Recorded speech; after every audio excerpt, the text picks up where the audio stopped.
Hello, my friend, and welcome to Wisdom Trek. This is Guthrie Chamberlain, and I'm your guide to wisdom and creating a living legacy.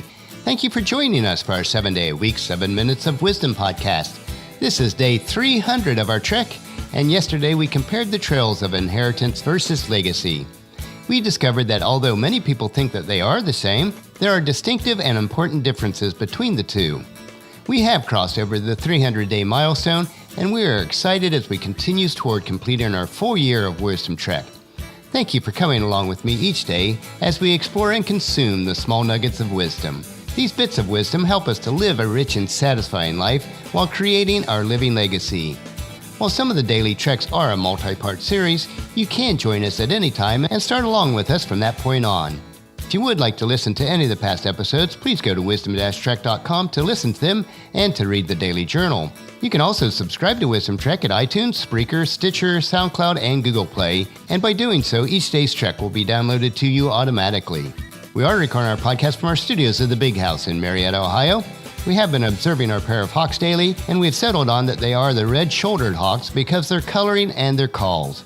We do not believe that they have laid their eggs yet, as both of them remain very active, working on their nests, flying around, and eating small rodents. We will keep you updated as we observe more. Check out our journal on wisdom-trek.com for a couple pictures of the hawks. It is great that we enjoy watching God's creation and being able to see spring wake up, all the while standing in silence at my computer and doing what I love, including creating these journals for our Wisdom Trek. There certainly is wisdom in being silent and observing. And this brings us to our trek for today as we explore the wisdom of silence. Today, let's discover learning to talk less and say more. You know who I really appreciate? Those people who aren't uncomfortable with silence.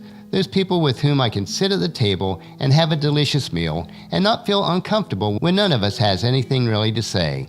I love people who can communicate with one another, not just with words, but also with silence. As we hike onward today, I will mix some quotes, proverbs, and just some good old practical horse sense about the treasure of silence. I'm sure that you have all experienced being with somebody who could just not stand a moment of silence, so they fill every gap of the silence with speaking even when it's not relevant. Some people are convinced to be a good conversationalist that there has to be verbal conversations going on at all times. Life is a series of balances. Extremes on either end of the spectrum are usually not prudent. As the Swedish proverb says, fear less, hope more, whine less, breathe more, talk less, say more, hate less, love more, and all good things are yours. I'm sure all of us have done the same where we have been in situations where we have talked too much, or we have said something that is either inappropriate or irrelevant. There are times that we just talk and talk without actually saying anything. Maybe it's because we want to feel that we're heard and that people acknowledge our presence and existence. But is that really the way to go about it? Wouldn't it be wiser to talk less and say more, while at the same time immersing ourselves in the moments of silence and allowing them just to be? Those individuals who habitually talk too much are usually a victim of low self-esteem or a puffed-up ego, which are actually two sides of the same coin. Plato described it this way: wise men speak when they have something to say, fools because they have to say something. It seems to me that a lot of times we talk just so we won't be quiet, thinking that silence is something to be ashamed about, something to be avoided. But it is not. There's nothing really wrong with silence. I'm not really sure how we got the idea that silence is awkward and that it should be avoided at all costs. In fact, 2 verses that I enjoy from the book of Proverbs addresses this issue quite bluntly. Consider these 2 verses the next time that you're ready to open your mouth. The first one is Proverbs chapter 17, verse 28. Even fools are thought wise when they keep silent. With their mouths shut, they seem intelligent. And the next is Proverbs chapter 10, verse 19. Too much talk leads to sin. Be sensible and keep your mouth shut. These 2 verses should give us pause when we feel compelled to open our mouth and to share our wisdom. Silence is a precious gift. It's a space between our words. It's where we find ourselves. When the mind is quiet and when there are no thoughts or no words that would be said, we can hear our own heart talking to us. We can hear our own soul and our own intuition. These are the times that God can really communicate with us. As Herman Melville explains exactly what I mean, God's one and only voice is silence. When we allow ourselves to be quiet, to breathe in and to breathe out, without the need to force ourselves to say another word or to think another thought, that's when we can hear God's voice, our inner voice, our heart, and our intuition. That's when we can experience our spirit being united with God's spirit. This is where we can discover our own beauty and perfection that we are within God's economy. I have learned more from being quiet and from embracing silence than I have learned from thinking and from talking. Silence is a great teacher, whispering in my ears and helping me to know things that I won't be able to discover anywhere else. Francis Bacon said it this way: silence is a sleep that nourishes wisdom. The reason why so many of us are under so much stress because we haven't learned to quiet our minds and to embrace silence. We haven't learned to just appreciate and see the value and the wisdom that comes from being quiet. Who says that you have to be thinking and you have to be talking all the time? Who says that it's not okay to have moments where you just don't have anything to say? Who says that you should be talking nonstop even when you don't have anything valuable to say?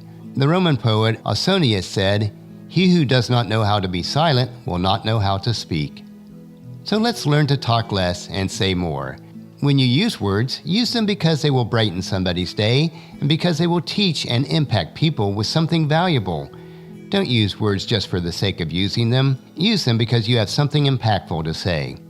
Do you believe that you can only communicate using words? Do you think silence is something that should be avoided? When you are alone with somebody, if there are a few moments when none of you has anything to say, does silence make you feel uncomfortable? Some of the most precious times that Paula and I have is the comfort that we can be together and not say anything, knowing that our love for each other is always there, even when nothing is being said. Being comfortable with yourself.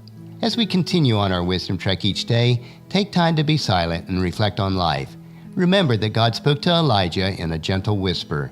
Tomorrow we will hike the trail and look for 9 moments of happiness. So encourage your family and friends to join us, and then come along with us tomorrow for another day of Wisdom Trek, creating a legacy. That will finish our podcast for today. Just as you enjoy these daily doses of wisdom, we ask you to help us to grow Wisdom Trek by sharing it with your family and friends through email, Facebook, Twitter, or in person when you meet with them, and invite them to come along with us each day. The journal for today's trek can be found at wisdom-trek.com. Thank you so much for allowing me to be your guide, your mentor, but most importantly, you are my friend, as I serve you through the Wisdom Trek podcast and journal each day. As we take this trek together, let us always live abundantly, love unconditionally, listen intentionally, learn continuously, lend to others generously, lead with integrity, and leave a living legacy each day.